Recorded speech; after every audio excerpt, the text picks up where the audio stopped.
All right, so we're going to get started. an hour. Hi, everyone. Thanks for coming.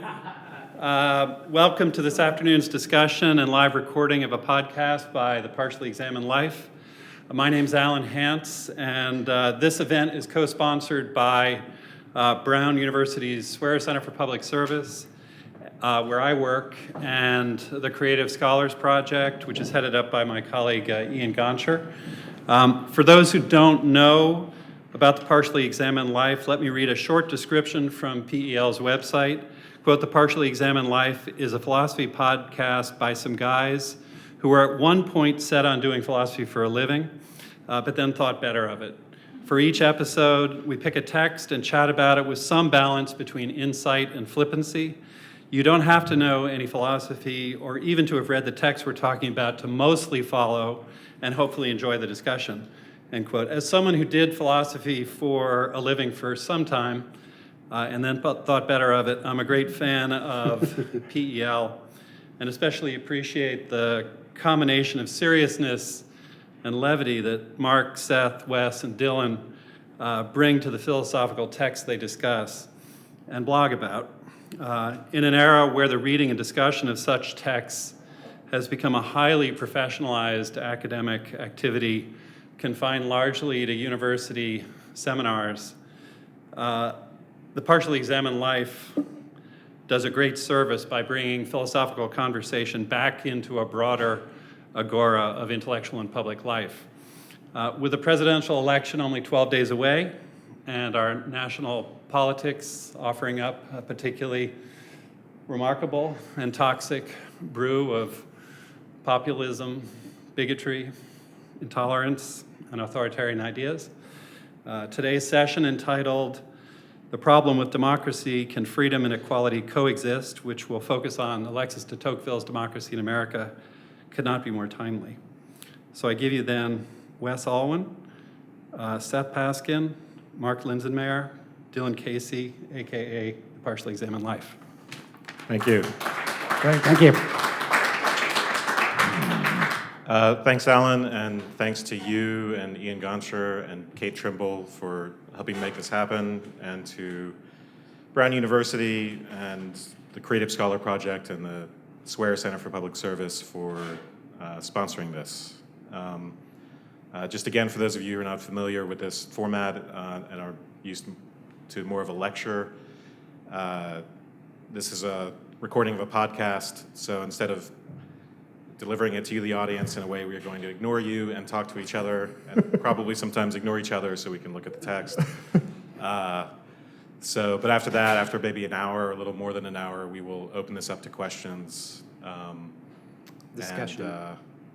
And comments, to discussion. So you can say things as well. So I'm going to hand it over now to Mark Linsenmayer to do our usual introduction. You are witnessing the Partially Examined Life Philosophy Podcast live.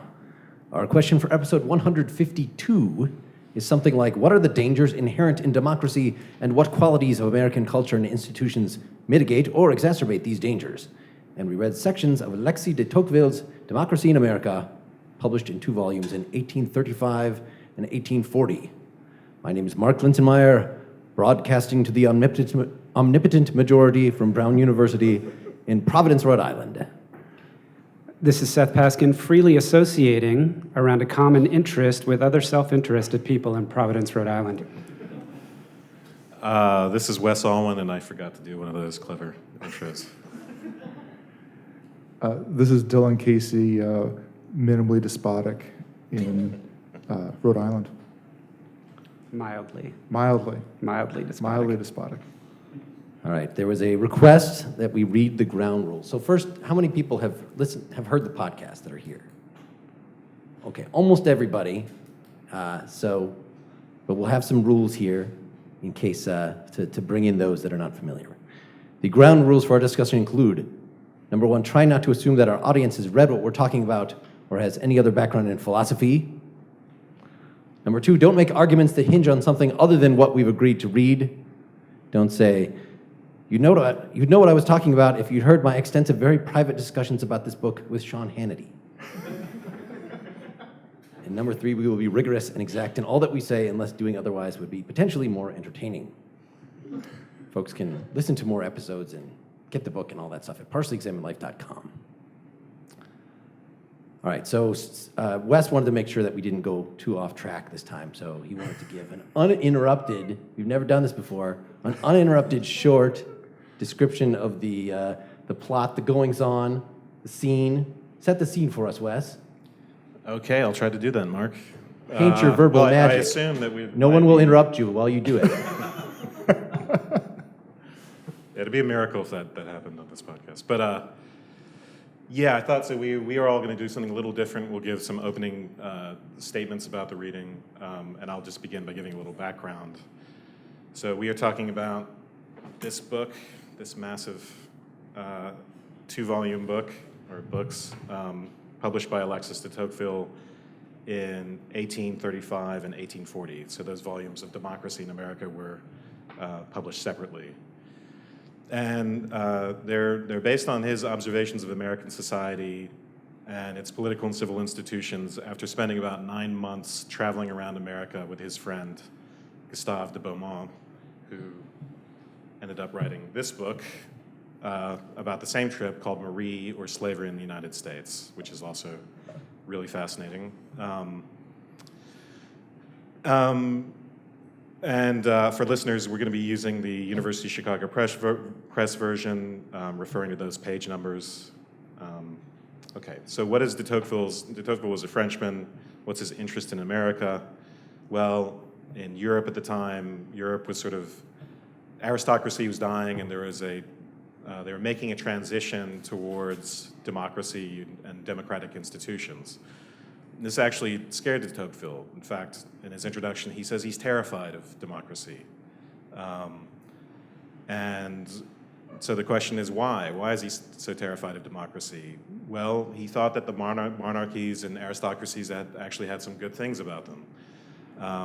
And he didn't think of them as inherently tyrannical or despotic, although I think we might be, as good denizens of a democracy, inclined to think that way. He actually thought that the nobility, the fact that there was a nobility and an aristocracy to serve as a sort of counterweight to the monarch, meant there was a kind of check on tyranny. And there were other social aspects to aristocracy that helped provide that check as well.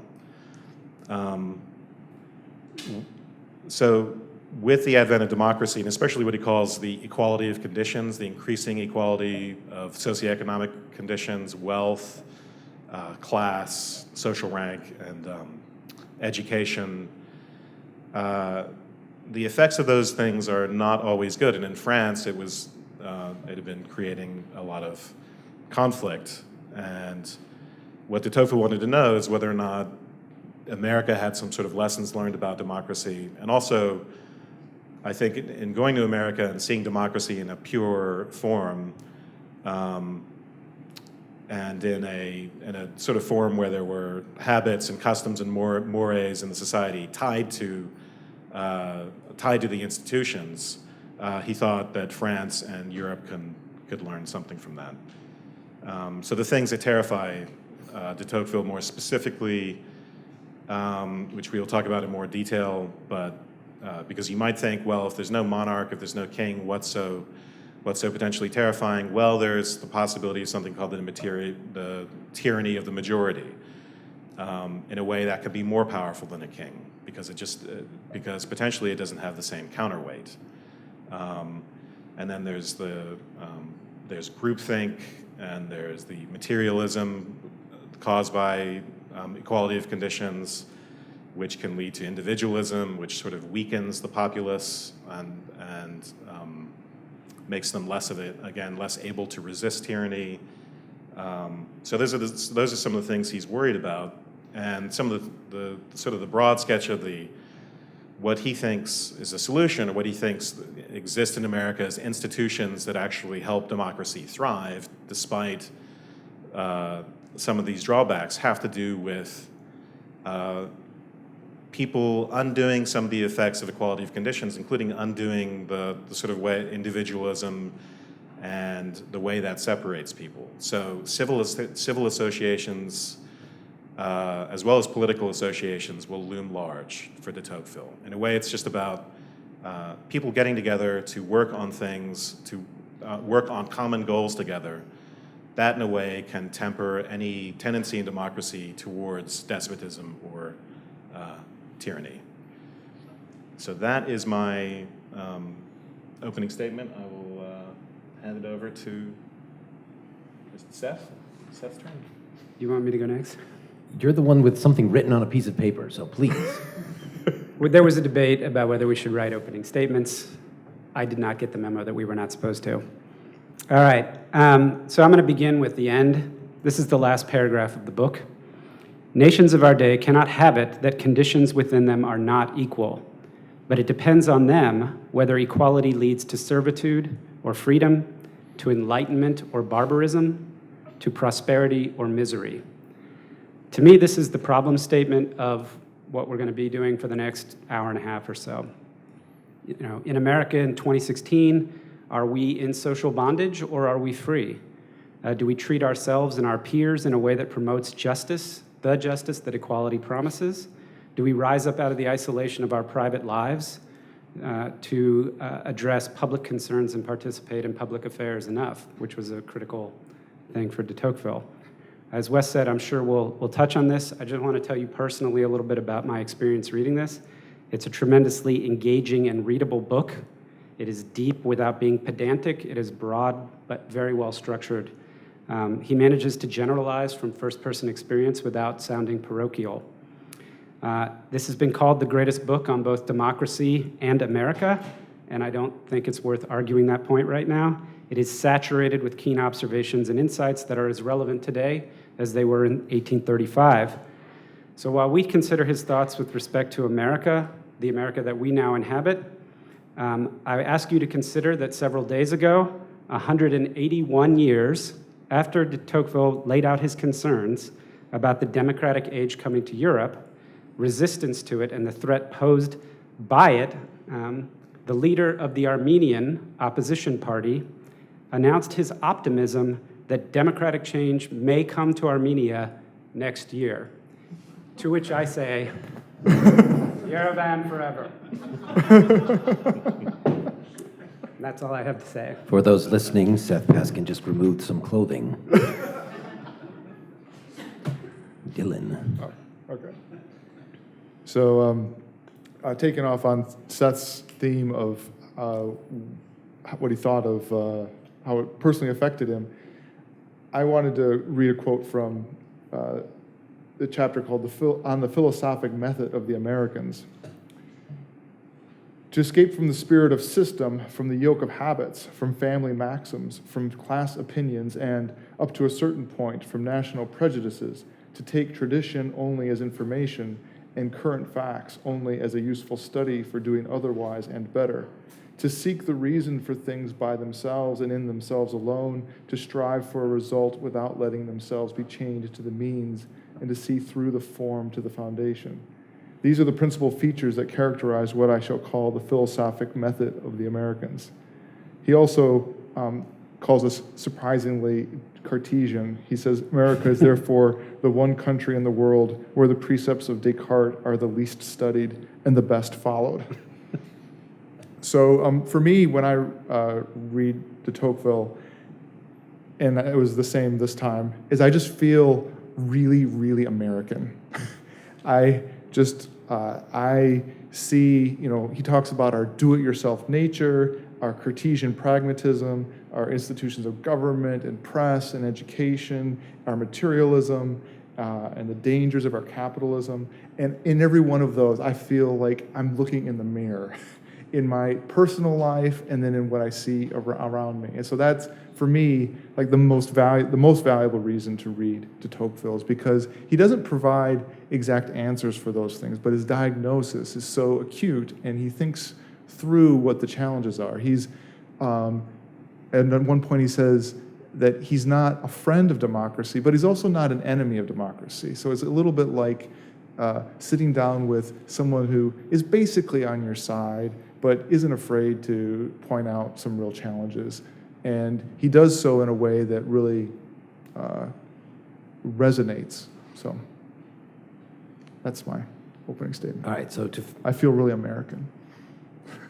Where's your American flag T-shirt? It's in my soul.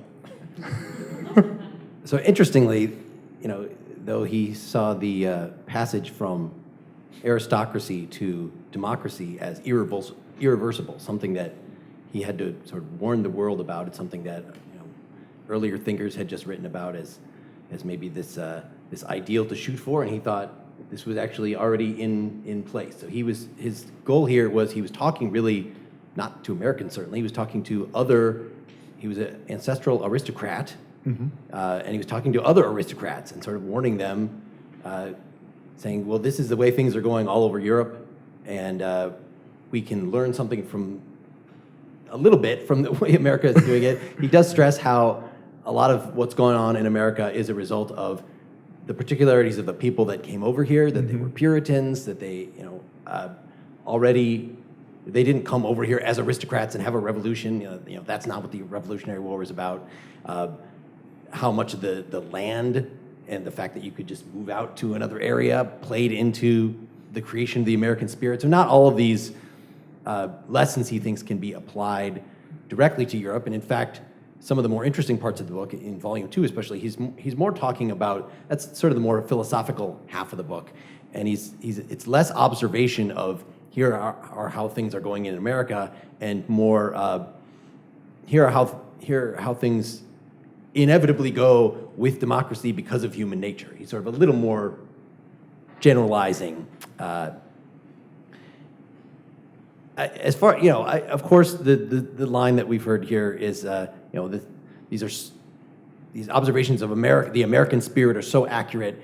It would be very surprising if observations made of people in the 1830s would really apply exactly now, and certainly a lot of the specifics. He seems to think that the fact that Christianity was an unargued backbone of society, that people just didn't even reflect on it. They didn't discuss it. There was their hunger for publishing atheist tracts or anything like that. That was one of the things that was a necessary counterpoint to how democracy could go haywire. And the fact that we don't have, you still can't become president and be an atheist, but maybe within a decade, we're not that far off of that. And certainly we don't have the consistency of culture that he thinks is actually necessary for the society to be healthy. So some of the observations he makes about us do feel like, yes, they could still apply in 2016. Some of them are interestingly off. Apart from the fact that he predicted, this is in the time where, that if the South seceded, that the central government is too small and could never do anything about it. So for sure they would win. For sure we'd have two countries. He predicted a race war. He had a lot of things to say about Andrew Jackson and how he was doing at the time. So, this is entertaining just to read as old-fashioned punditry, and to parallel people we see on CNN, Fox News, whatever, now. I guess I wanted to make sure... Fox News, de Tocqueville. I want to make sure that we hit sort of as an agenda for the evening. Wes ran down some of the problems we had. I made a little list of 6. So he mentioned the tyranny of the majority. That's the big one.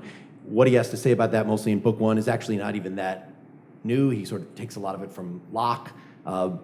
And yes, of course, it's mitigated by the separation of powers, decentralization, other things like that.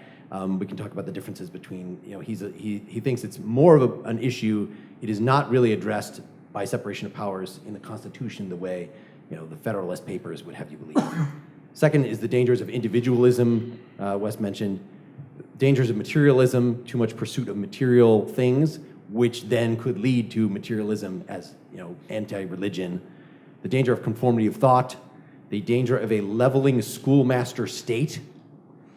And then I just discovered today, he actually did predict the danger of emergence of a new aristocracy from industry.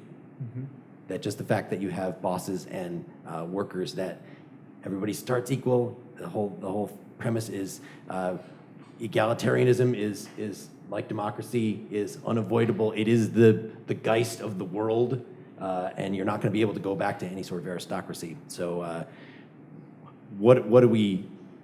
But the fact that he left a hole in there and very accurately predicted something that was not, this 99% phenomena that we're seeing now, which was not really in his, observations of the present day that he was making here is interesting.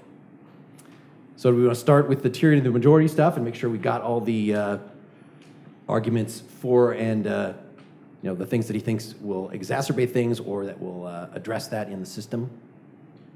Well, you know me, I'd rather start from the beginning that's what I was going to suggest. and work our way through. I concur. I think we should talk about what he means when tyranny of the majority. what he means when he says we are tyrannizing Mark. So we are satisfying your question, Mark.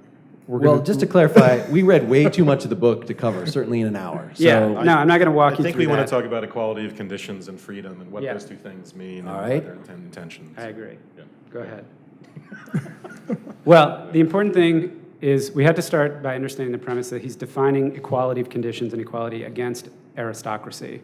So his notion of what equality is in a democracy is, we would call it today maybe equality of opportunity, or at least some rough concept of that, where the idea is that anybody in America can enter into a concern of their choosing. They can bond with any other people to start a business, to start a religious organization, to do something like that. And this is not something that people in France under an aristocratic regime were capable of doing. Obviously, people who were in the peasant class or whatever just didn't have the opportunity. They couldn't go build businesses. They couldn't take over the reins of control of the state. They couldn't run for office. And so equality for him is really it's a social level of social equality. It means equality of conditions from the premise of starting. Not necessarily, it doesn't mean everybody has the same intellect, doesn't mean you have the same capabilities or anything like that, but it means you have the same, in a sense, ability to go and make something of your life from where you stand. So I really thought he was talking about socioeconomic conditions. And what's interesting about is that he never really defines equality of conditions. It only comes out in context, and I think it comes out in the introduction where he talks of the 700-year history of increasing equality in Europe. And the kinds of things he talks about are, for instance, the rise of the clergy, the rise of lawyers, trade and finance, science and the arts, education. There are these things that have these leveling effects. And I think ultimately it's about power, but I think when we break it down, it has something to do with wealth and education and things like that. So even though you're right, I think it's not that equality of conditions means that people are perfectly equal. They're still rich and poor in American society. It's just that the gulfs between people are not so vast as they are in an aristocracy. In an aristocracy, you have nobles who are so wealthy and powerful, they are like states unto themselves, and they can act that way. They can do massive things by themselves. There's none of that, and everything's been leveled down, essentially, in America. Yeah, but the way that the nobles get to be wealthy like that is hereditary.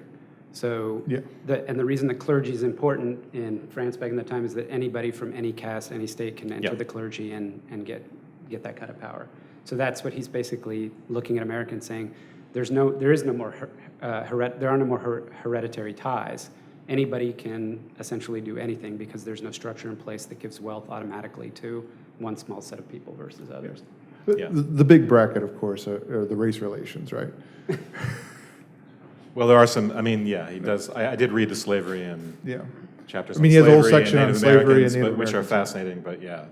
we didn't. But when he talks about those equality of conditions, one thing that I found when I read it is, well, it's a little bit like talking about democracy in Greece, right? That it's Yeah. democracy for whoever's on the in-group, right? One thing to keep in mind, though, is that he makes a claim that equality and conditions and freedom are two different things. You could be under complete despotism and have an equality of conditions. In fact, monarchs tended to try and level out power and wealth and things, among their subjects, because that gave them more power.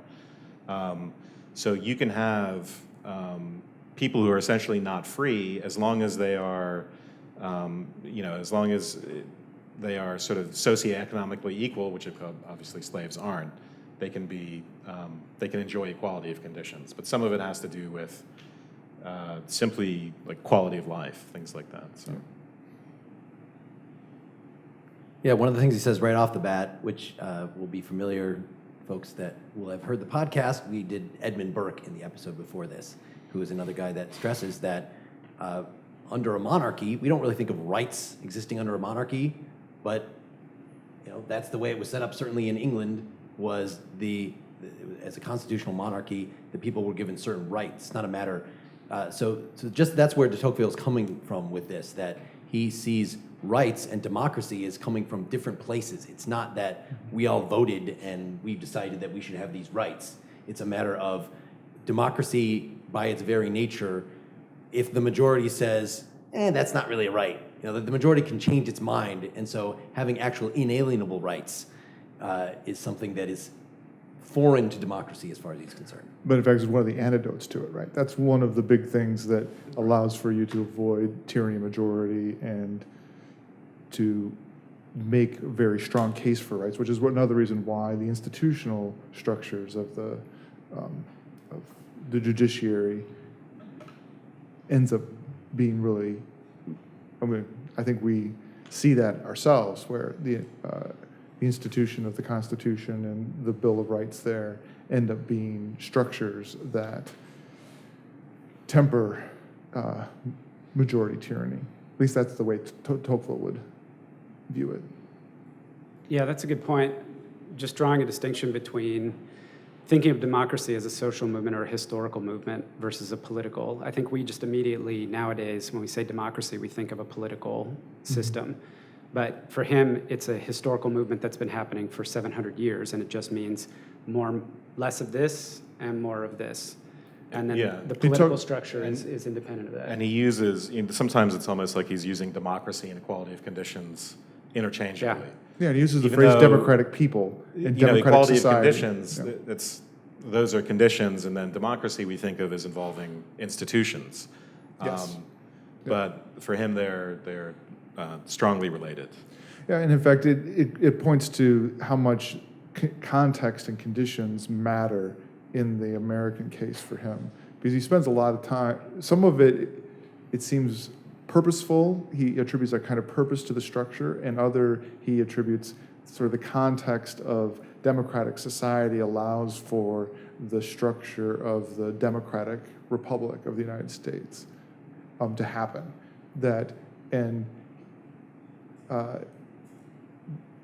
There's a little bit of a chicken and egg problem there, in that I think he would agree that you can't just take those institutions and put them anywhere and have a democracy or democratic republic work the way America does. And you can't have the democratic society be successful without having those institutions. Yeah, this is what he says in his introduction, basically, that in Europe, the way democracy is advancing is it's left to its sort of undirected savage instincts, and it needs to be directed.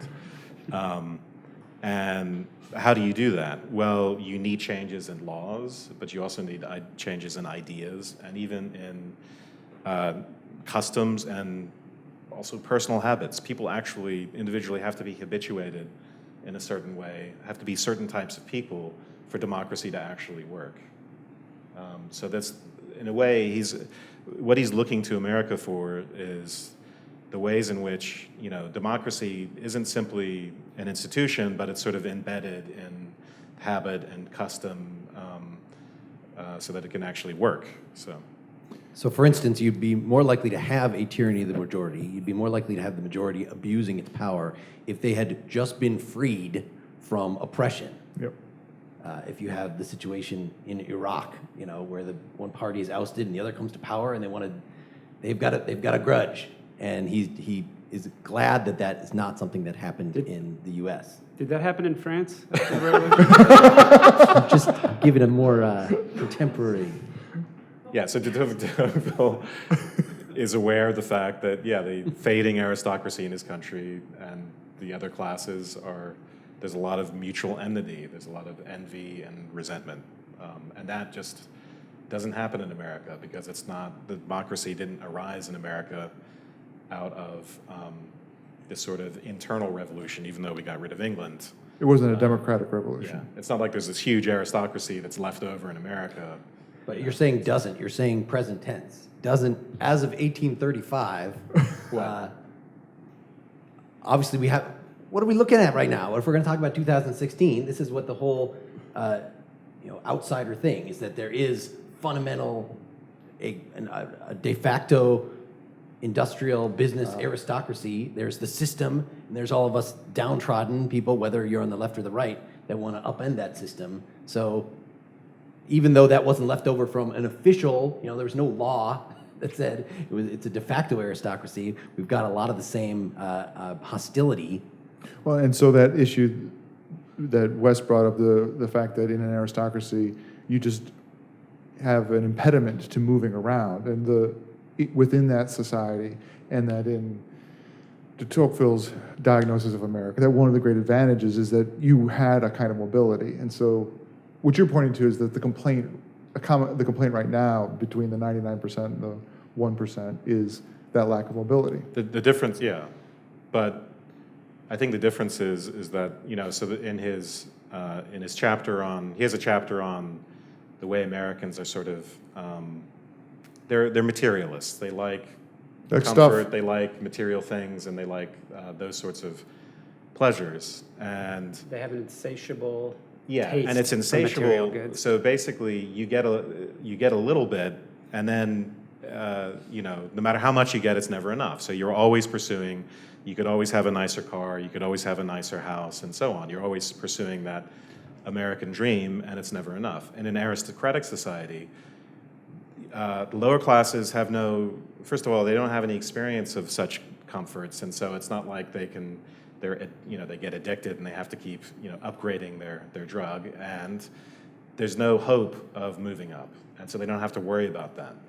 The aristocrats, on the other hand, they're so used to wealth and a certain lifestyle that it's not an aspiration for them. They just expect It's just a way of life, and in Yeah. fact, it's easier for them to give it up than it is for the middle class to give it up. It's easier for an aristocrat to be a self-denying ascetic and to give up the finer things in life than it is for anyone in the middle, not anyone, but than it is for the middle class, which I thought was an interesting. Yeah. So.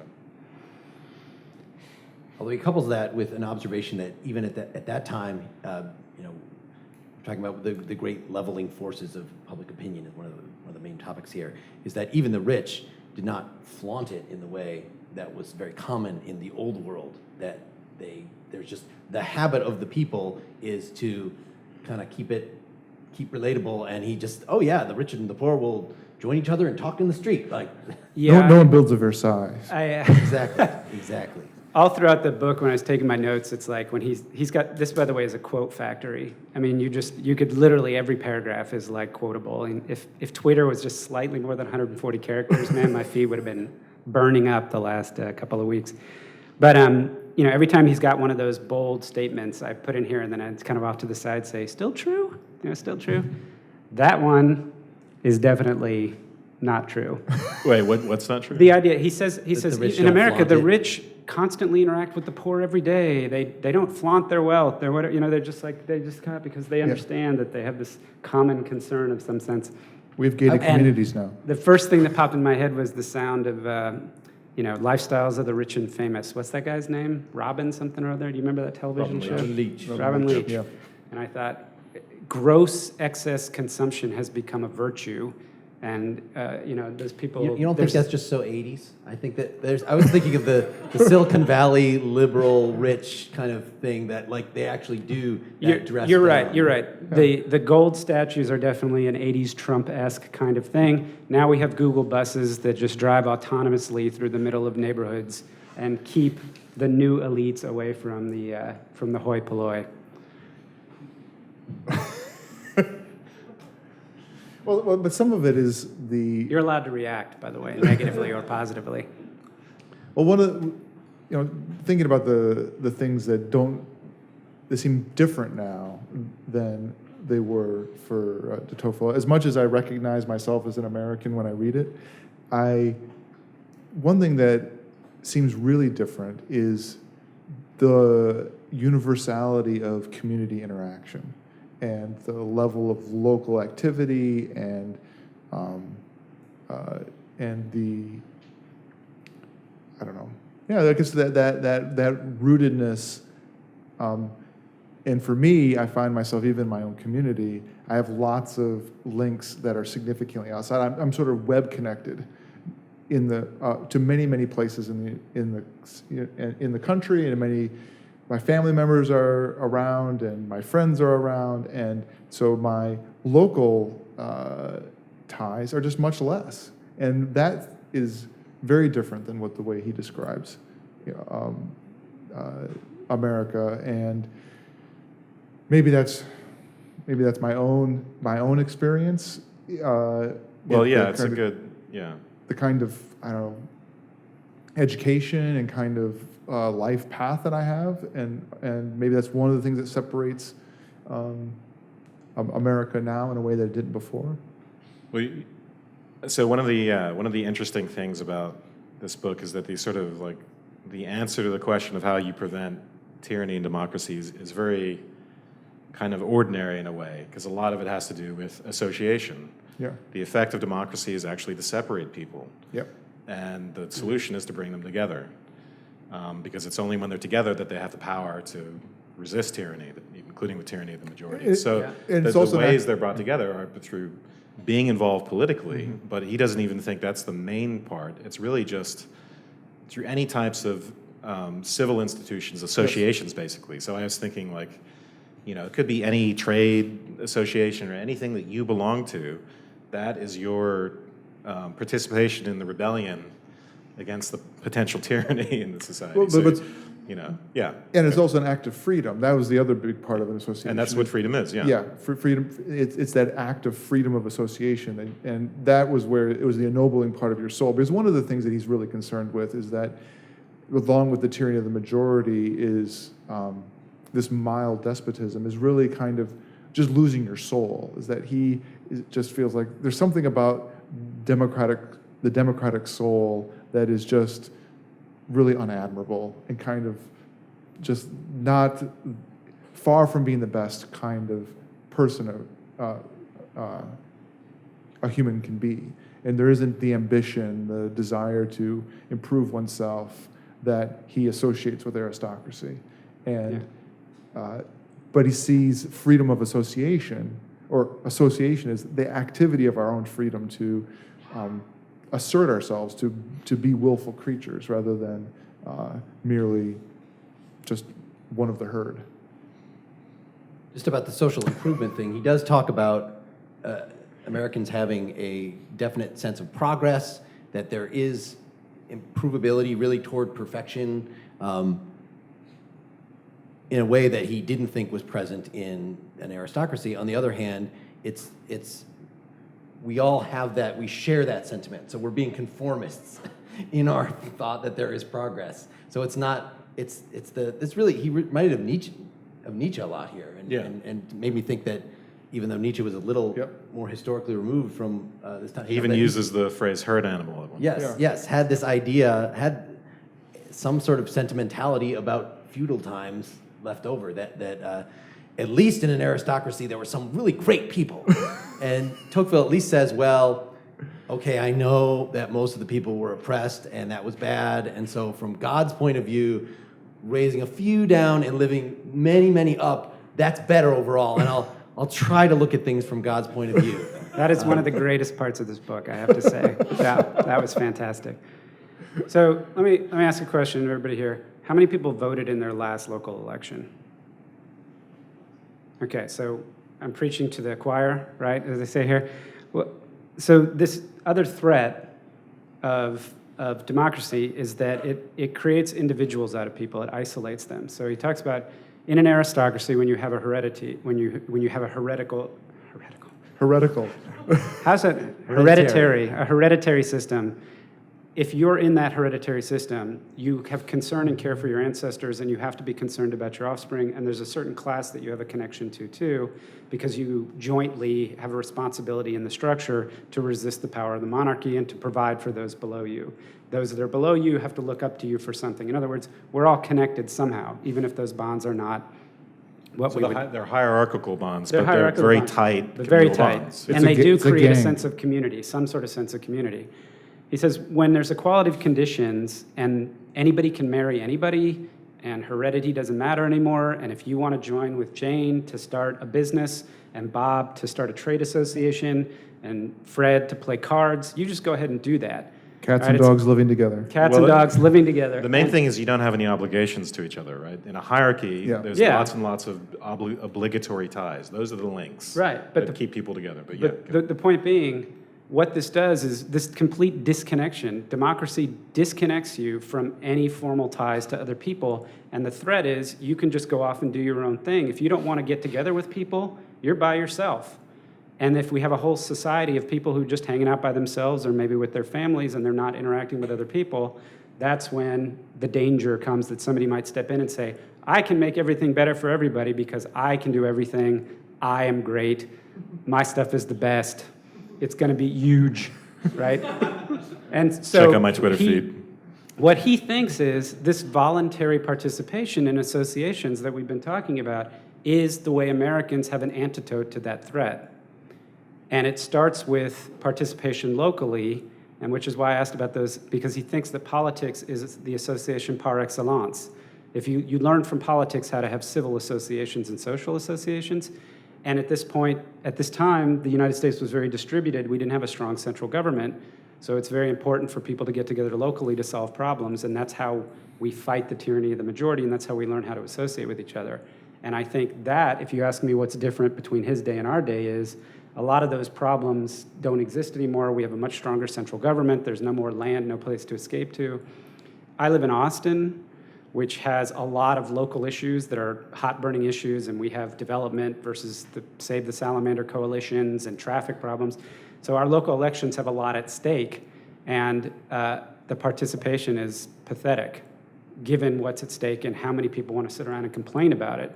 So this has given me a new way to put people in their place when they talk shit to me. So I just I think he would be, what's interesting is I think he would be okay with political apathy if it didn't lead to civil apathy. So he talks a lot about how political associations are sort of this training ground for civil associations.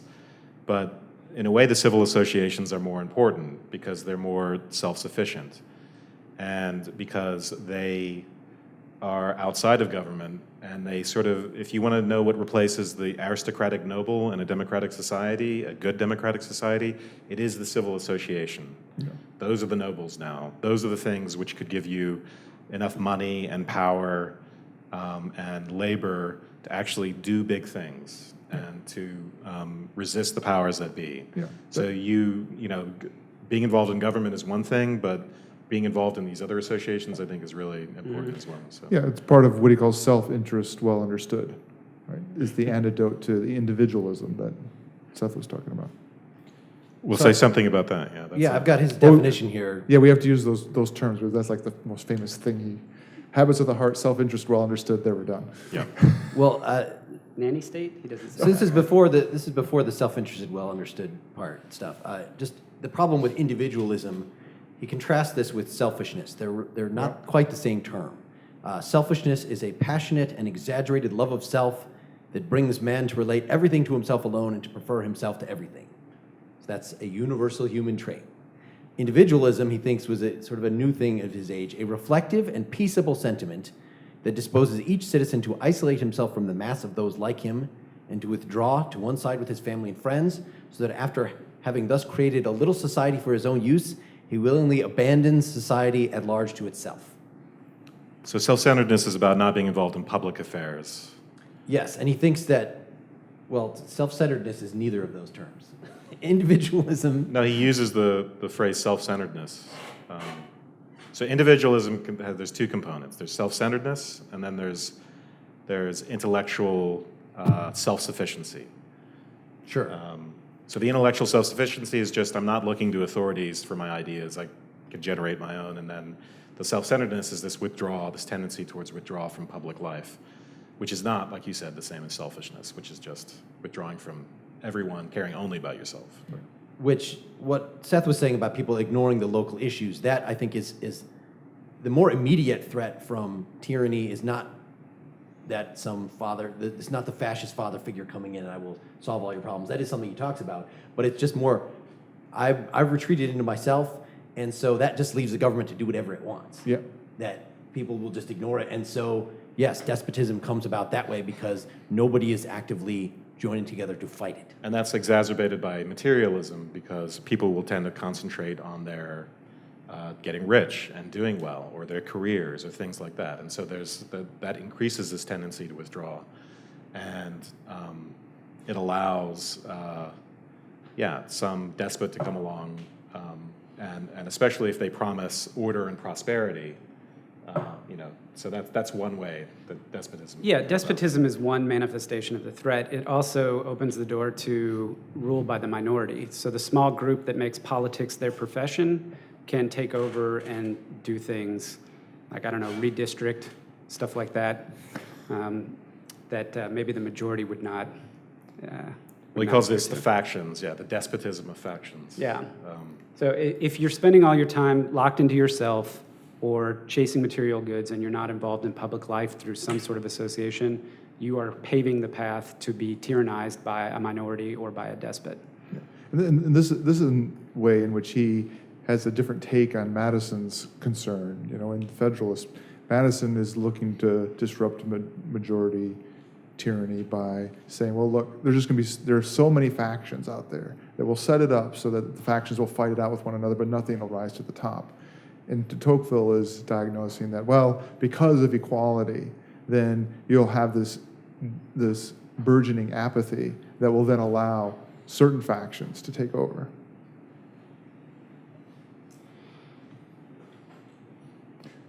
I had a question for you guys. Okay. So he says about individualism that individualism proceeds from erroneous judgment rather than depraved sentiment. And it reminded me of when we talked about in Aristotle about vice versus incontinence. So that individualism was a kind of incontinent soul. I think you got it the other way around. So individualism is the judgment, whereas incontinence is not a failure of judgment. Incontinence is a failure of action, right? You know you shouldn't eat the cake, but you eat the cake anyway because you have a weakness of the will. That's more like selfishness. It's just being depraved. I don't know. Well, it's not a one-to-one question. Usually with Aristotle, the answer is yes and no. It is a problem of judgment, but and it isn't. Yeah. Maybe we shouldn't. Maybe they bring didn't align Aristotle. exactly right. Maybe we shouldn't bring Aristotle into the conversation. 'Cause the next thing you know, we're Although talking about Greek. we have to point out that these concerns about tyranny of the majority started with Aristotle, and a lot of what went through Locke and got to Tocqueville was this initial. What Tocqueville's adding is the actual observation of democracy. Paying much more attention to the details of how things are structured, rather than just worrying in the abstract something could happen. Although really both of them are in Tocqueville. It's a very big book, so there's lots. He even says, I'm not so worried. He points out a couple of cases. In particular, there's a footnote, kind of a famous footnote that picks out a couple of cases of somebody that was these journalists that were against the War of 1812, and they got dragged out and lynched, basically. That this was, and because the majority was in favor of it, nothing was going to stop that, even though lynching is illegal even then. And then also the what state was it? It was in one of the northern states that blacks had the right to vote, and yet they didn't.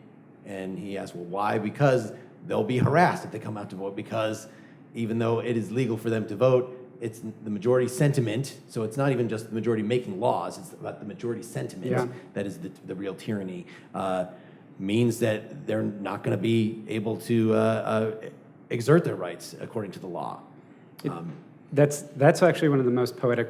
I keep saying there's all these poetic and great parts in this book, because there are. But he talks about how this is one of the ways that he says the monarchy under a despot monarch is actually a little bit better for people because they're like, he's violent, but it's limited, right? 'Cause as long as you kind of stay out in the countryside, he's not oppressing you every given day, and you can talk smack. You can go to your friend's house and you can be like, yeah, I hate this guy, or I hate this woman, or whatever. But he says when you have a democratic institution where there's a majority point of view, you're afraid to talk. Because you might be at dinner, and if you don't hold the majority view, you could get rousted, or kicked out or ostracized from your society.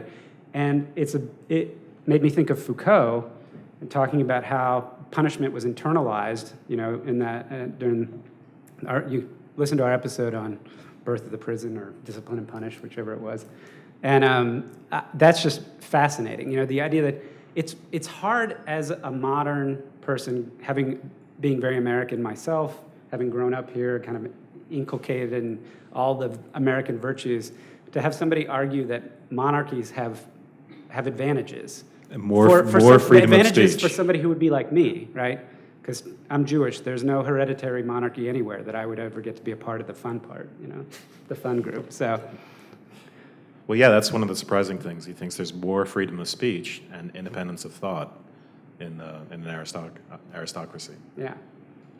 It's Well, simply the too right kind- dangerous. the right It's kind too of- dangerous to speak out in a democracy. The right kind of aristocracy, right? Yeah, he says. Well, I think it thinks in an aristocracy that isn't tyrannical, Yeah. which is usually the case because of the way the balance of power works. Well, so again, But here's- it's too dangerous to speak out in a democracy. You can nominally speak out. Yes, there's freedom of speech, and yes, there's this sort of illusion of a freewheeling public discourse. But in reality, what you do when you speak in a democracy is you define yourself as part of certain factions, and some of those factions are not going to be able to join certain associations or institutions. You are effectively ostracized from certain parts of society once you define yourself as belonging to a certain faction by saying certain things. So, I was initially going to say, this is one of the points that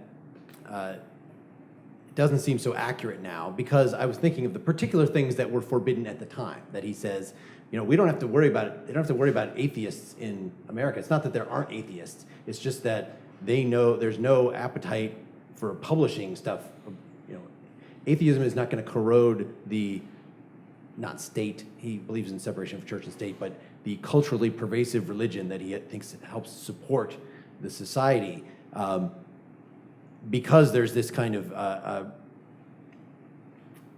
taboo against expressing anti-religious sentiment. So even though you're going to find individuals that hold these, they're not going to be able to create anything. And so, of course, that particular issue, we have much more plurality in freedom to talk about that kind of thing.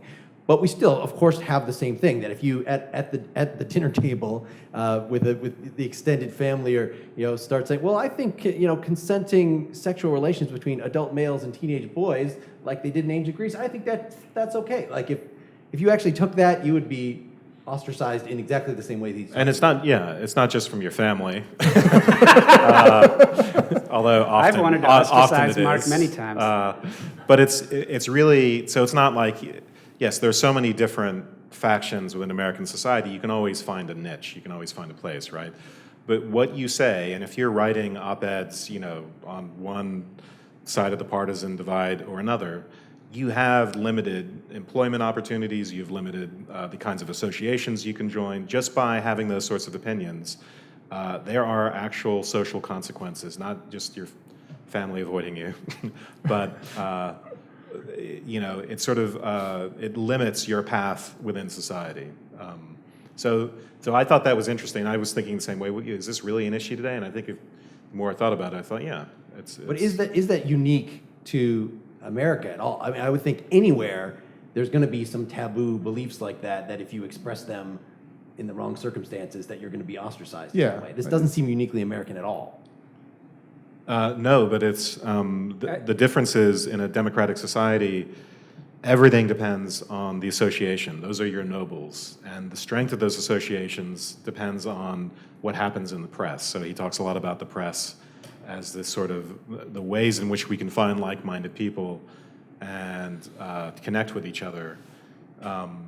So the sort of the ways in which we are actually, and the other part of this is, and I think he thinks there's a tendency in aristocratic society to defer to expert opinion, whereas in democracy, the part of the Cartesian thing is we just rely on our own reflections, and we are suspicious of authority. But what ends up happening by default is that majority opinion becomes the dominant opinion. It becomes the go-to, and so it leads to a sort of a lack of free thinking, a lack of independence of mind that is unique, I think, to a democracy. So that's a lot of related things, but that's the, Yeah, well, I don't know if that addressed that what chapter on the philosophical approach of Americans and the fact that we are, the intellectual version of this individualism that you're talking about, that it's, this I really recognized. Well, there's two aspects of it. One is that he thought Americans of his time were super non-philosophical. That the average French citizen, I guess, might have at least had some familiarity with the philosophers that were big in France. This was a hit book. Yes. This in is France. this is still true. Absolute bestseller. From what I can tell, this is still true in Europe. But he like the thought- average educated person knows much in Europe knows much more about philosophy than the average American. So Right. He characterizes Americans, though, as following a philosophy implicitly, that is the Enlightenment philosophy of Descartes, that everything is I'm trying to find the quote here. Anybody have that? I don't. But the idea is that you don't need footnotes. You just need reason. You just need to be able to think things through, and you don't have to appeal to precedent or authority to make your point. I think Dylan said it in the introduction. Nowhere is he less read, but more put into practice, something along those Yes. lines. Each person withdraws narrowly into himself and claims to judge the world from there. So that follows the economic. I'm going to ignore politics. I'm going to just stick to enriching myself and my family. I know just as well as whatever experts. I can figure out what the correct move on Mosul was just by hearing about it. It's a matter of common sense. And he does explain that he thinks that what comes out of this is the idea that we think that everything is explicable, that nothing exceeds the bounds of intelligence, and that Americans deny what they cannot comprehend. It gives them an innate distaste for the supernatural, which is only countered by the fact that they all already have this religion built in, at the time at least. So, it's an interesting thing, which I recognize both in myself, and I suppose that because I'm American, is this sense of, I call it the do-it-yourselfness. There's all this kind of aspect of, that he notes in Americans, that they think they can do everything alone or on their own, and that spirit is very empowering, but it has these challenges to it. It's part of the motor for innovation and the expansion to the West and the development of capitalism. All kinds of things are real strengths because of that spirit, but it has these faults, which it just turns out that no, you're not always the smartest person in the room, and it turns out that thinking things through and getting the opinions of other people matters. And the one thing that I found that I had to juxtapose it with is that there is this tendency in America that as you start on your own and you gather your own opinion about it, but you might get other people together and then you say, well, this is the right way. And you might gather a kind of expertise in it and follow it that way. I didn't say that very well. Well, the thing that resonated with me in this is just it's not necessarily everybody thinks they're the smartest person in the world, but it's just, we feel like I just got to call it like I see it. That's where I am right now. That's right. And so That's right. on whatever the the issue is there's always going to be somebody out there that knows more than I do, but I have to be able to act. So it sort of goes with the pragmatism, that you have to use your own intellectual judgment, and that lets you act more rapidly. Yeah, what's funny about that, Well, though, is that yeah. that they don't. I don't feel like even then that Americans would, maybe in the do-it-yourself sense of building their own house, they would, but they wouldn't say that about, I'm going to just, go do a bowel resection on you because I'm the guy who I've never done a bowel resection, but I know how to do it. Even then, I don't think they would say that was. I'll at least look it up on WebMD. No. That's the important thing about this. There's the intellectual component, but there's also the active component that ties in this notion of associations. There's a great quote in here where he says something like, where in France everybody would stand around looking to the government to put the roof on the house, Yeah. and in England they would appeal to a lord. In the United States they just self-organize and go fix it, right? That it's this, it's tied. It's the notion of not appealing to an authority to solve a problem. It doesn't mean that we think we can solve all problems by ourselves, but it does mean that we think it's incumbent on us to go solve those problems. At least it ties into that notion of American ingenuity or stick-to-itiveness. But the challenge, the downside of that is when I see somebody else doing really well and I go, man, I could do that, and I don't recognize my own limitations and failures. He says a lot of people, there's a lot of people that we don't look into ourselves to figure out what we can and can't do. So there's a lot of people that go try to make themselves rich, or they go try to do this, and they just fail constantly over and over again because they don't realize that they're not that great.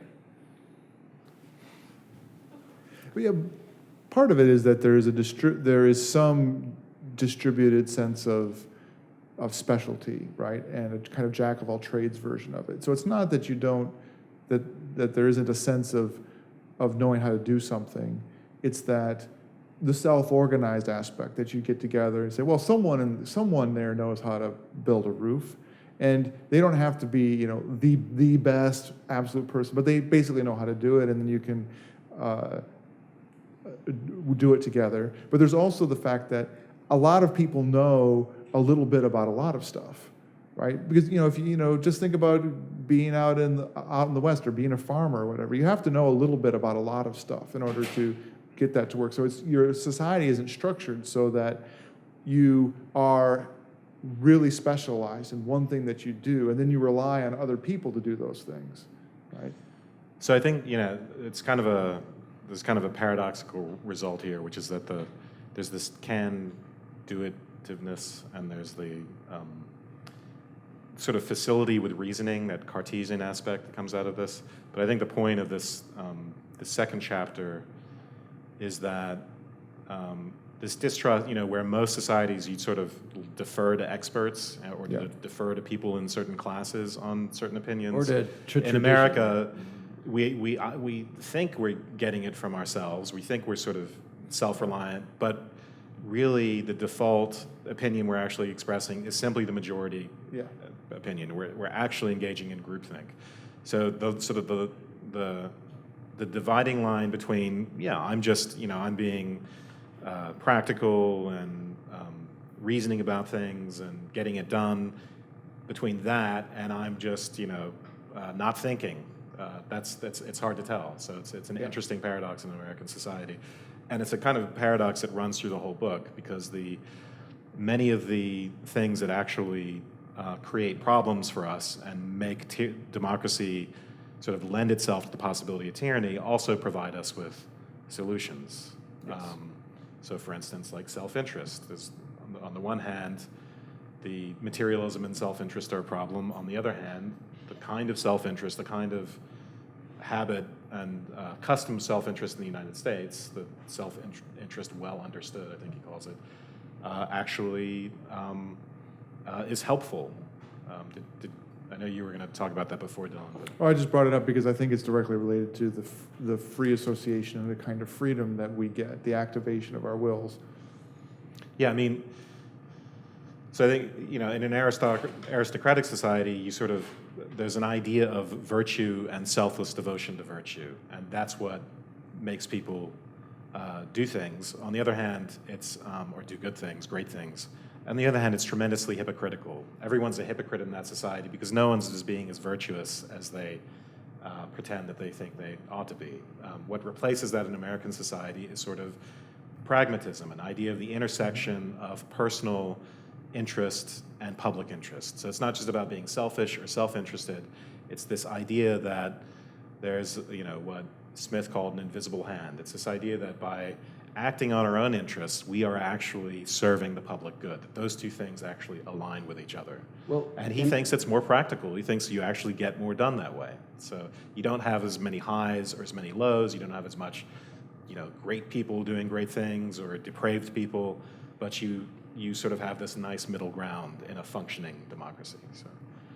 Just the part of self-interest, well understood, though, is not simply being a good capitalist and this will somehow benefit everybody, but it's also on a moment-to-moment basis, making little sacrifices, sort of keeping yourself a good citizen, helping out others. And it's really the thing that moralists since Plato have been trying to convince us.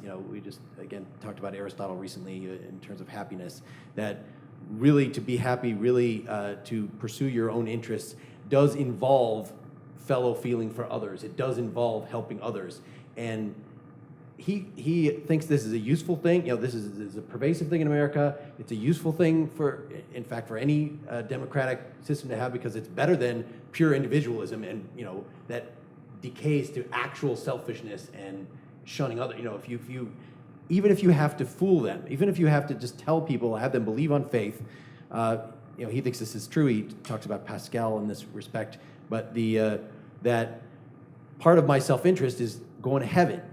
So the self-interest, not just of if I help my neighbors and restrain myself, then I'm going to be happier here, but I'm also going to be happier in the next life. That's one of the bulwarks that Christianity thinks that's really the key thing, is to keep people focused on the life after death, and that is part of pursuing your self-interest. It involves being virtuous in a traditional sense because of the afterlife. Well, he thinks there's only so much that that self-interest can do, right, towards making people do good things. So, like you said, he thinks in a way Americans don't. They think of themselves as always acting on self-interest, which as lending itself to the public good, but really, there's genuine altruism. People just generally enjoy doing nice things for other people. And they also love the good, to put it that way. So, but this mention of you need some sort of non-materialistic doctrine, he says. It doesn't have to be an afterlife necessarily. He talks about reincarnation or even just something lofty and platonic. But you have to have something to resist people being entirely materialistic. Otherwise, he thinks it breaks down. Okay, I got it. Yeah. This is like the 7th time I've said this, but this is like my favorite part of the book. He says, this is a quote, "In the United States, it is almost never said that virtue is beautiful. They maintain that it is useful, and they prove it every day." Like, it's this idea that the reason I'm honest is not because being honest is a good thing. It's because if I wasn't honest, then the next time I did business with this guy, he wouldn't trust me, and then I get a bad reputation, right? And it's the virtue as utility. And what he says is in aristocratic societies, they see virtue as beautiful, even though he says there's that utility aspect is kind of underlying it in some respects. And self-sacrificing. Right. So when you hear this, it's this, follow your self-interest, and your self-interest is to be virtuous. Because you immediately think of Adam Smith, the invisible hand of the market, right? The rational, self-interested economic agent goes out and they try to negotiate the best deal, but by working all in my own self-interest, we all get together and suddenly we have this, wealth is created, hooray, hurrah. So now you can almost see this as an analog, and you're like, oh, well, Tocqueville's giving the social or virtue form of the invisible hand. But Adam Smith wrote a whole big book called The Theory of Moral Sentiments, and his moral theory is not based on rational self-interest at all. So this is, there's for those of you who are still in school, who are interested, there's a dissertation or at least a master's, maybe even a seminar paper to be written about the relationship between de Tocqueville and Adam Smith on this. It was awesome. Now, with respect to what you were talking about with Wait, I lost the train of Well, thought. there are certain, so the doctrine of self-interest well understood is good Yeah. for getting us to do most good things. But there are things like, how do you convince someone to go die in a war, right? There are things which transcend that. And in aristocratic societies, there's an afterlife. You'll be rewarded in another world. Or In this patriotism. society, he still thinks you need something, this immaterialist, Right. maybe religion, maybe Plato, maybe something else. Right, no. Now you got me back on track. Okay. So this idea of this afterlife, right, or some religious notion, you said even reincarnation would be better. He says, given the choice between materialism, which is the belief that everything is material, when you die, you're worm's food, no afterlife, no soul. He says, I'll take metempsychosis because I'd rather believe that the soul exists and lives on in a pig than it doesn't live on at all. Because he thinks you got to have something to hold on to, because the danger of a combination of individualism, equality, and chasing after material goods leads you ultimately to circling back on yourself, and this notion that all you want is goods and services and experiences will lead you to believe that there's nothing, it's all in this world. So we need the idea of an afterlife, or at least some religious notion, to counterbalance the fact that the trend is going to be towards us just believing that this is all there is, and you should go get as much as you can for as fast as you can for as long as you can, because when it's over, it's over. And that's why religion is necessary.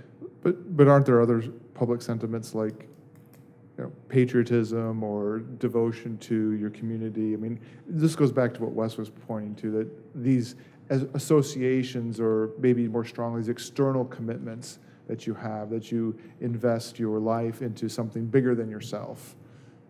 He liked patriotism. He thought it was a good thing. Sure. Should we? Yeah, we so need we're to move to the We're at 15 past, so should we move Q&A. towards closings and then open it up to the? Okay. Well, I don't know. Let's do the Q&A first. Let's get the audience Okay. involved, and then we All can right. kind of. Discussion. It's a discussion. Yes. Anybody want to go up to the mic, add something? You have nothing to respond to anything we've said here. You agree absolutely with everything all of us have said, and we're All right, let's go get drinks. completely covered every question that you could possibly have. It's only a 700 and some page book, so. Again, we can fill the time. Yep. All right. Take someone to break. Introduce Hi. yourself. Thanks for being here. You were just talking about Adam Smith a little bit, and I know you've covered them in podcasts previously. You've also covered Thoreau, Emerson. I mean, they're related. They're American philosophers. I know de Tocqueville didn't have a very high opinion of American philosophy at that point in time, and I was wondering if you were reminded of anything in your readings of anything that Emerson or Thoreau had built upon, or maybe indicated in their own writings. Dylan? I was just trying to remember what year is Emerson. Is it around the same time? Emerson's later. Okay, so there really wasn't much American philosophy yet. Yeah, he thinks that he just comments. Really, he talks about it as if the America was really part of England culturally, and so it was the part that was assigned to go out and deforest. And then the intellectuals at home could keep doing that. So that's the way that America did not become totally barbaric, even though they did not have a lot of homegrown philosophers. Its citizens were too busy running around doing other things. As far as the comparison to, what Emerson and Thoreau eventually had to say, obviously the self-reliance, Yes. and you can see the American spirit Yeah. as he's describing it through those folks. Not so much and he does talk about pantheism, about how pantheism is a danger that we need to, that's something that the simple American minds that think they understand everything, they like to oversimplify everything. They like general notions, and so the idea that there's not even a difference between us and God, that would be something that would catch on. And so isn't that kind of that Emerson's spiritualism is some form of that? So- It seems like he would Yeah. not. Here's a quotation. If America has not yet had great writers, we ought not to seek the reasons for this elsewhere. No literary genius exists without freedom of mind, and there's no freedom of mind in America.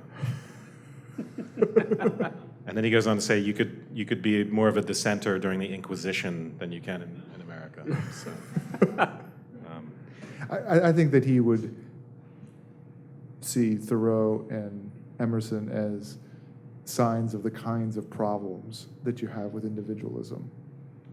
their emphasis, Emerson's emphasis on self-reliance, the pantheism that you mentioned, and then also the even with the civil disobedience that Thoreau embodies, going off and living in a hut for a year, and I don't think the Tocqueville thing would diagnose it as having enough interaction with civic life. It's not civic oriented enough, so he would see it as very American. I think there's also you raise a really good point, though. I think we went into the Brown bookstore today. I'm fairly certain Brown was around when he was traveling around here. Was it around 17-something that it was founded? The university was here, right? At least maybe there's other parts of the books where he talks about all the great institutions of learning that he visited, but it doesn't look like he bothered Just to stopped go. by And Brown today. he didn't go to Brown He does or mention Harvard. Rhode Island, actually, in our reading. Yeah, so he didn't make a concerted effort to find out what the intellectual life of America was. He was focused on the commercial aspects more. And the president at the time was Andrew Jackson, who might, pending the outcome of the November 8th election, been the least intellectual president we've ever had. Yeah, he really saw Andrew Jackson as very much like Napoleon. And, They had similar haircuts. Hi, I'm Fred from Pennsylvania, and I was wondering what you guys think, to bring it back around to 2016, how much of this book by Tocqueville is his own myth. And what I mean by that is, he came here for 9 months with his friend. He was supposed to be studying the penal system here. If you were lucky, how far could you travel in a day? Everything was by horse. How much I was looking at some secondary sources, and people were kind of trying to rain on the parade that he even had much of anything to say about this country, because he didn't see hardly any of it. And I was just wondering if you thought about that aspect of his time here, and how much of it is made up in his own mind.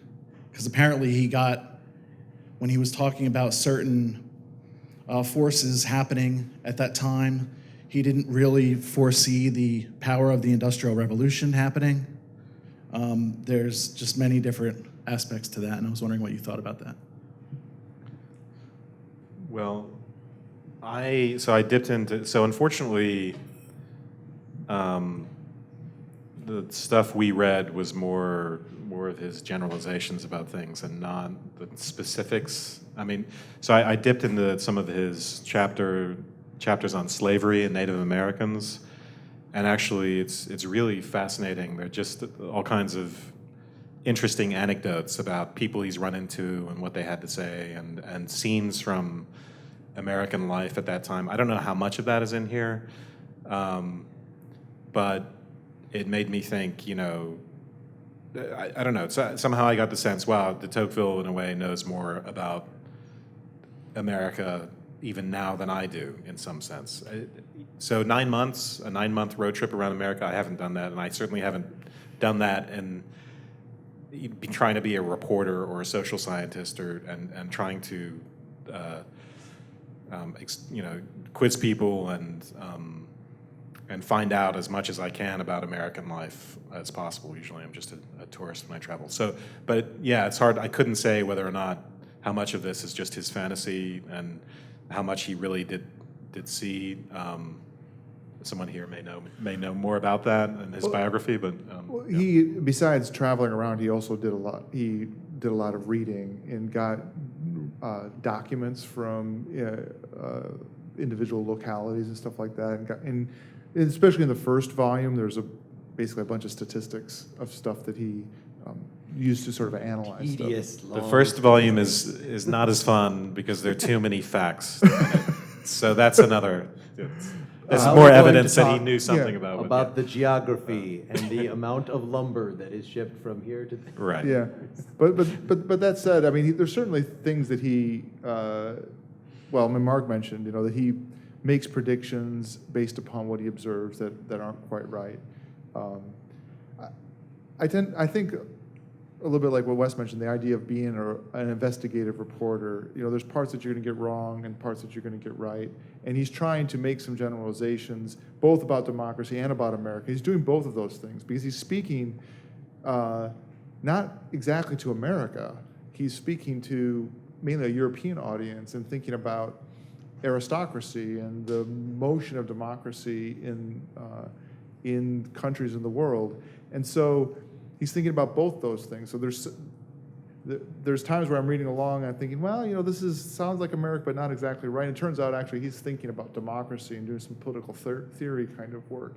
And then he's saying, well, now America in that particular form of democracy is, has these things in common, but these balances. I mean, yeah. One thing it'd be interesting to know is, because when you read it, it's like, well, this is just a laundry list of every stereotype of Americans. Like, Yeah. And I assume that the stereotypes come from this. Like, it's from his analysis that we developed How much an what do we idea think of what it yes. is to be an Since they American. wear- And they it's wear- probably, and How much of it is it's popular probably opinion because fed he's- back yeah. into, the way, the types of lives Americans live. But anyway, so to what extent is he sort of repeating stereotypes that already exist? That's another question. Or did he define the stereotype? He says they wear Or loud is he shirts defining? and they take lots of pictures. Just one more thing on that. It's interesting that even if this was a myth, the fact that it's been canonized, that this is like something that it was very, I heard Reagan used to quote from this a lot. There are lots of elements in here that really feed into, really from both the left and the right absolutely. political spectrum, that if you're doing an analysis of where our political talk comes from, whatever he might have made up, it became part of the fabric because of this popularity of this book. So that's kind of crazy. One last point about that. This would be a very different book if he'd spent all his time traveling around the South at that time. He did. There is He did plenty travel about in the the South. South, yeah. But he chose not to describe the American character based on what he saw in the South. No, he contrasted. Yeah, and he has that's parts we interesting. didn't read. Anyway, Yeah. And also, yeah. So. go ahead. So bringing it back to 2016, I wonder if you can comment a little bit about this phenomena that a relatively small group of people can create a kind of momentum that can get someone like Trump can get the nomination, the tyranny of the minority, perhaps, and maybe speak a little bit about kind of how the spectacle that's involved with that distorts this process or doesn't, and ultimately paralyzes the political system. I mean, are we solving problems in the most efficient way? And maybe, if this is some kind of dialectical process or something that is progressing towards something, maybe speculating a little bit about where we're going with all of this. And is this ultimately a healthy kind of part of the process? And, the right people will win in November and we'll be better off for it and we'll have a richer, better country? Or is the country going down the tubes? Is this, the end of the world? I mean, maybe speculate a little bit about where we're going from here. or what would Tocqueville say? What would Tocqueville say? Yeah. Maybe just to focus it a little. Let me see. But don't give away who it is you're for. Still, Oh, my. still in suspense about that. So I think there's probably, to begin with, I think there's something to be said.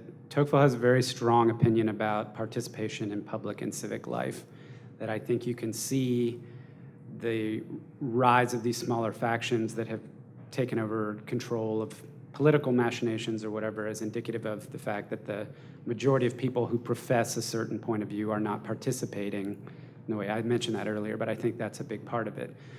But I think that's also indicative of there's a change in the tone or the way in which political association was viewed back then, or the way he saw it in America and the way we see it now. So there's a place where he talks about, it might have been early on, where he says, elections in America, people say the most vile things about each other. They're terrible. But afterwards, everybody comes together because they know they have to because we're all still part of this community and we have to get work done. So, it's kind of like at one step removed do you say that this person is the devil and that they're going to do terrible things, because afterwards they're still part of your community. And that spirit of what we used to call the spirit of compromise, that even when I was in the 80s, when you had Reaganism and all this, there was still that notion of like conservatives and progressives still work together regardless of who gets elected. That to me seems to be gone or in peril. And I think part of that is because the machinery of what politics has become, politics as a way of governing the nation and solving problems for a community, has been, it's become a tool to create this enrichment of well-being and create this divide via industry that Mark alluded to earlier.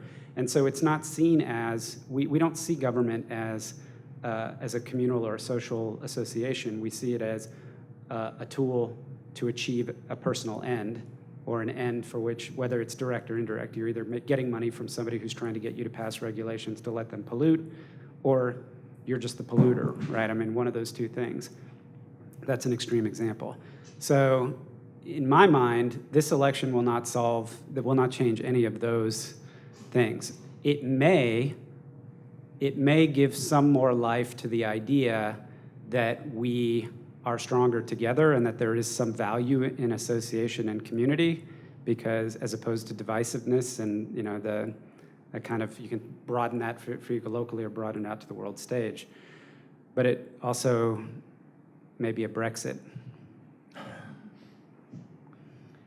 I think he would have a lot of things to say about how things have broken down in ways, some of which he predicted. So one of the things he really emphasizes as a remedy against the problems with democracy is the amount of voluntary associations that we enter into. And he seems to talk about those. He says, we're just constantly out because we're all have basically equality of conditions. We're aristocrats that can just order a lot of people around. We're all individually weak, and so we have to. It's very natural for them to latch on other people and join to try to make a difference in the community. And you can think of a lot of. Apparently, America has a pretty high rates of volunteerism. However, I just think that he doesn't make a very sharp distinction in talking about these forms of association between commercial associations and purely volunteer associations. And like for us, we are now an LLC.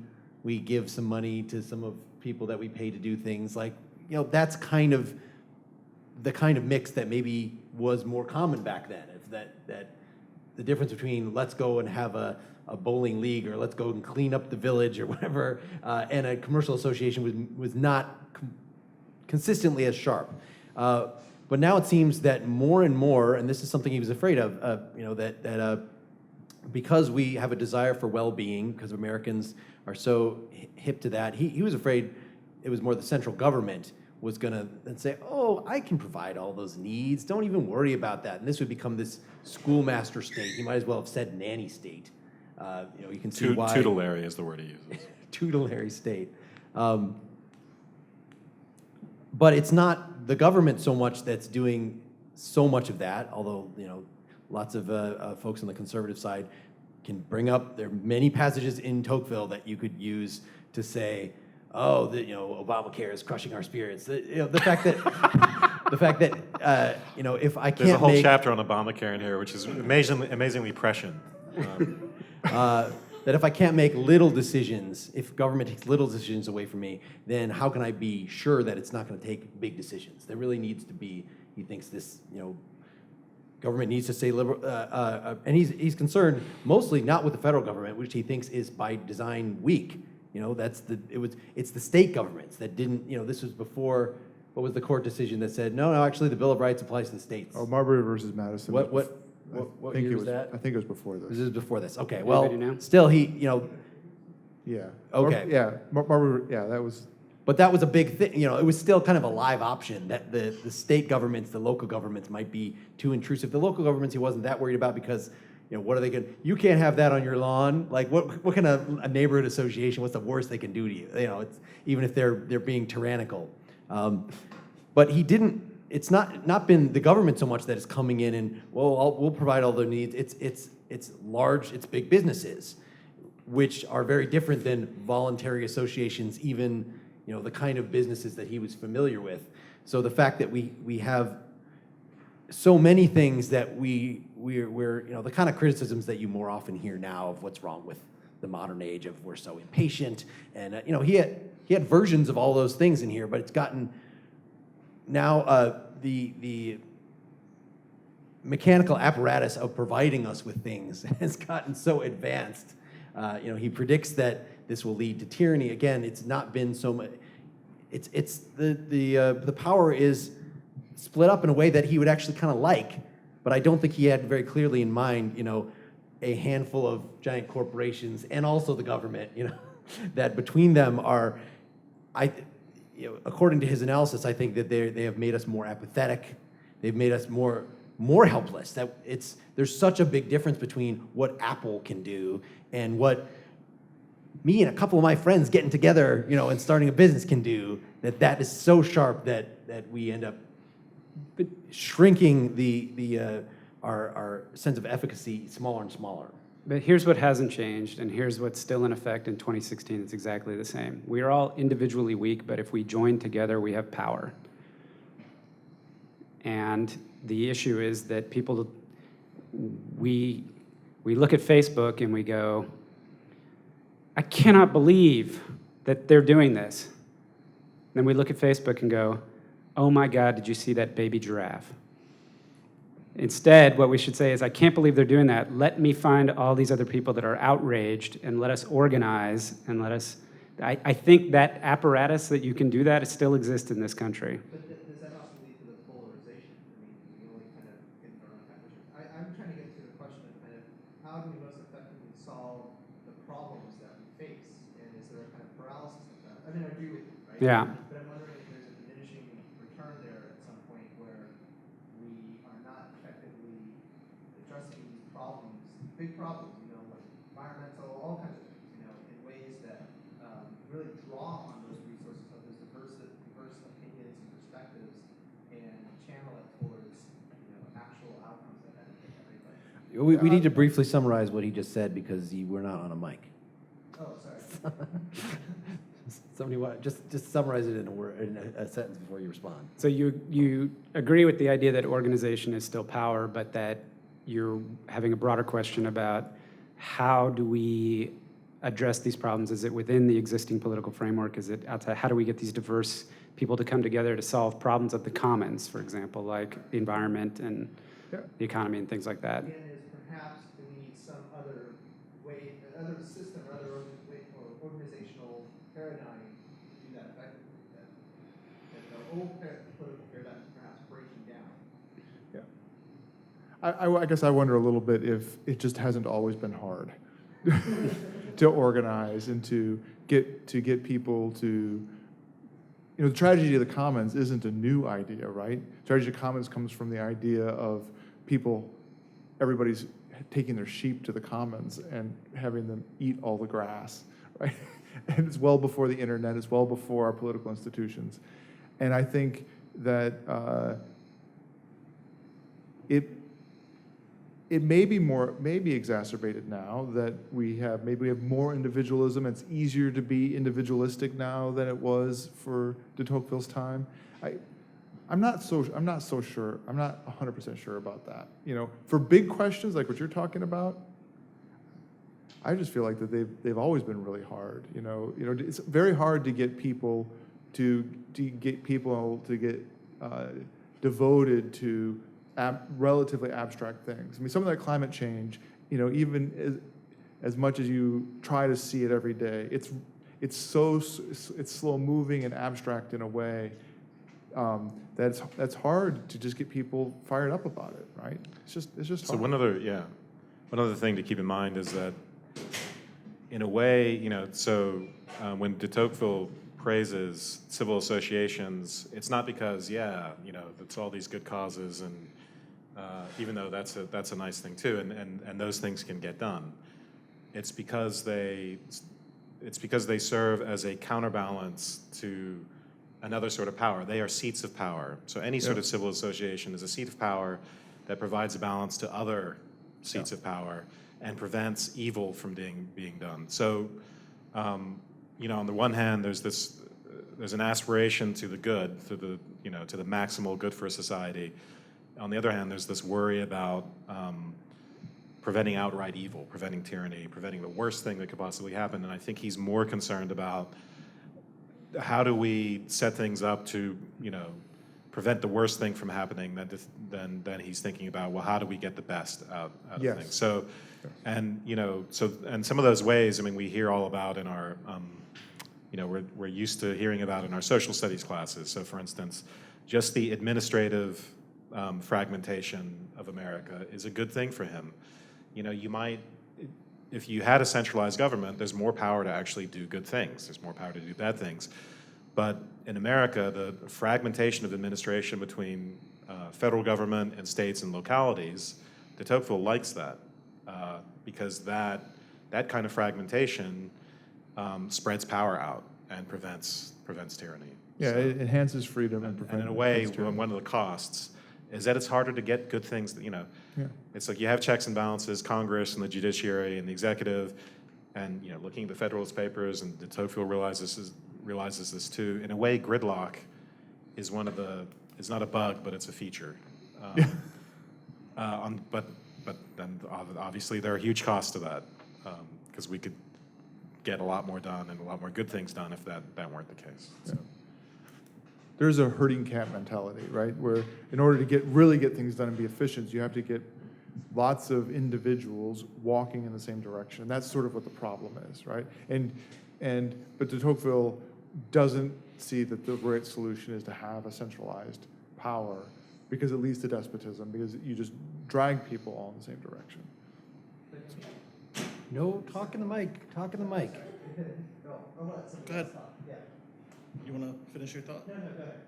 I was just going to say, part of all this, I think we have to, and I think Tocqueville would also possibly agree with this, is that democracy is an ideal or an idea, and then you have your government, which is the application of that idea, and then you have the bureaucracy that arises from the government existing.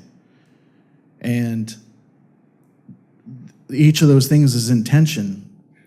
So, I was just, because I get caught in the internet like everybody else does, I was just curious how big the United States, the federal government, is in the order of a couple million people.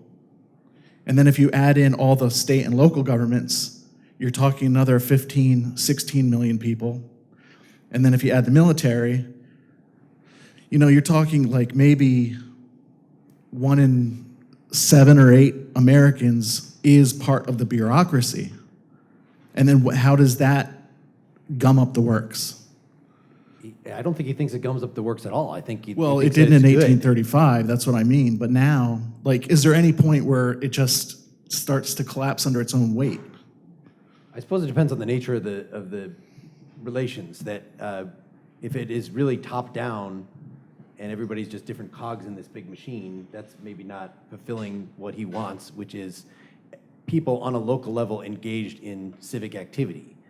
That's the kind of, if everybody, the government has too many people. Well, those are mostly, people working in their own communities on local issues or something like that. He would love that. He would love if 100% of the people were part of the government.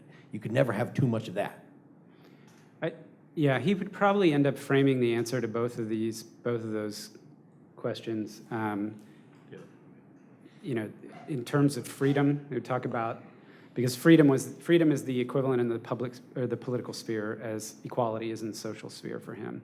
So it would be a question of identifying whether the mechanisms for freedom, what have we given up and what are we getting in return, and is that balanced? I think that's how it would end up getting cashed out for him somehow. Closings? Yeah, I think we need to move toward wrapping up here. I wanted to bring up one issue, since you're talking about freedom and equality here.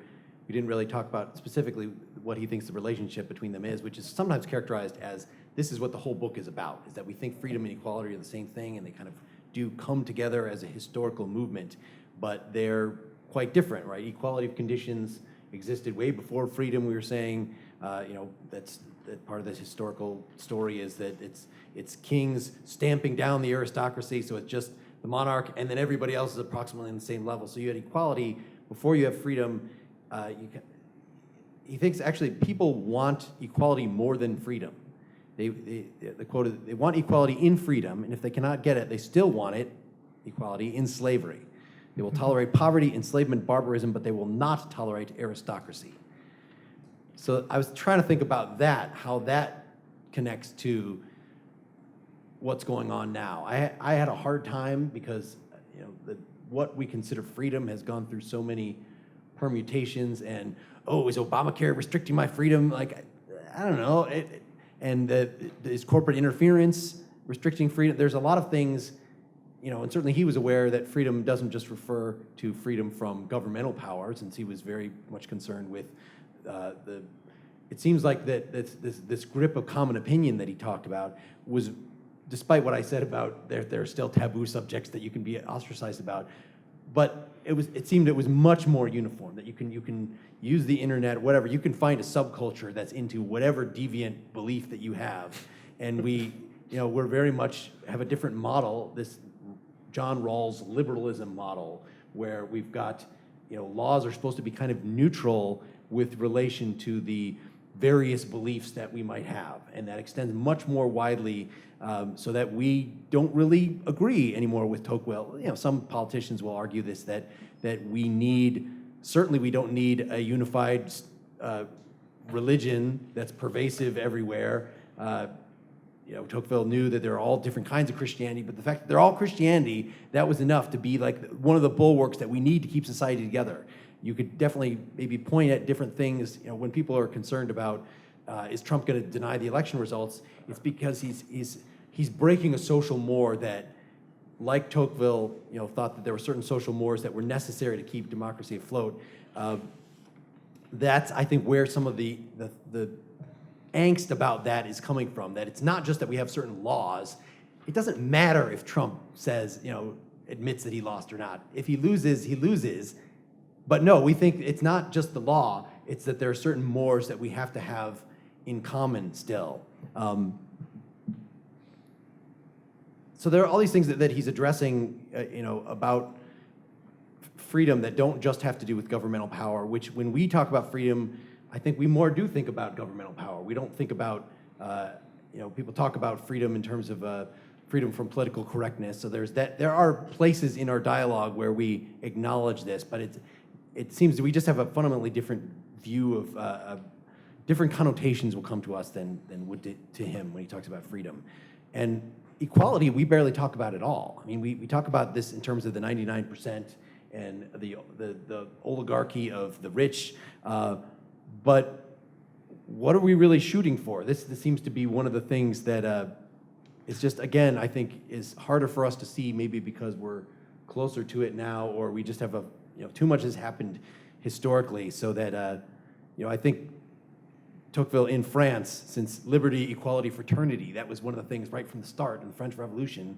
It was one of the things that they were really concerned about, having fought with an aristocracy. We're so used to equality of conditions being the foundation of our whole society that we don't explicitly think that much about, he's getting ahead of me. That it's more underlying. That you could interpret the reaction that Trump is tapping into as, very explicitly against elites of all sorts.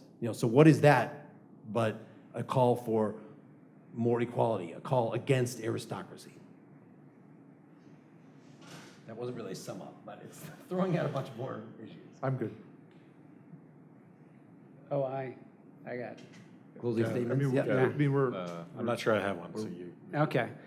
So first off, let's say that in the spirit of what he was asking people to do, this book represents a public good from de Tocqueville. He went outside of himself and tried to share with his fellow countrymen a view of what he saw in America for their betterment, and probably contributed to a national conversation that has gone on. We're still reading him, 200 years later, 180 years later.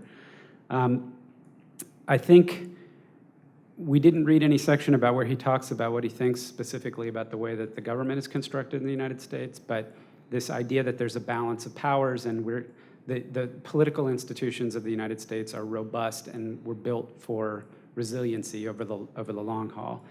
I think what he offers in this book is essentially a prescription for the same thing in the social sphere.